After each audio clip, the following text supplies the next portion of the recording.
আমি নিজে লাগিয়েও চিন্তা করলাম কি হবে। ছাদের উপর ধান চাষ বিষয়টি বেখাপ্পা মনে হলেও কাজটি সফলতার সাথে করে সকলকে অবাক করেছেন ৬৫ বছর বয়সী রফিকুল ইসলাম। যশোরের বকচার বিহারী কলোনি এলাকায় তার দোতলা বাড়ির ছাদে ১.৫ শতক পরিমাণ জায়গায় তিনি ধান লাগিয়েছেন। পেশায় ব্যবসায়ী হলেও ছাদে বাগান করা তার শখ। সেই শখ থেকেই তার মনে জাগে ছাদে ধান চাষের ইচ্ছা। তিনি ভেবেছেন ছাদে ফলমূল শাকসবজি হলে ধান চাষ করাও হয়তো সম্ভব হবে, আর তাই তিনি করেছেন ছাদে ধান চাষ।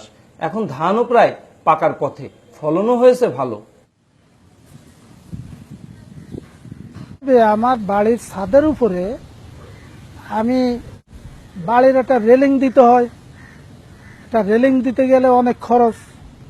আমি সেই হিসেবে ওই ইট দিয়ে গেঁথে 5 খান ইট গাঁথা হয়েছে, ওর ভিতরে মাটি দিয়ে আমি ফল ফলাদি চাষ করছি।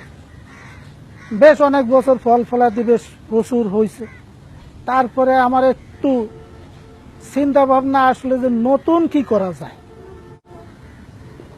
তারপরে একটা চিন্তা ভাবনা করে দিয়ে ফল ফলাদির গাছ সব কেটে ফেলে দিয়ে মাটি থাকলে যে ফসল হয় বা অল্প পানিতে অল্প খরচে ধান চাষ কিভাবে কি করা যায়, এটা আমি নিজেই একটু চিন্তা ভাবনা করে আমি ওই গাছ ফলের গাছ কেটে দিয়ে ধান লাগাইলাম এই বছরে। এর আগের কোনোদিন লাগাই নাই।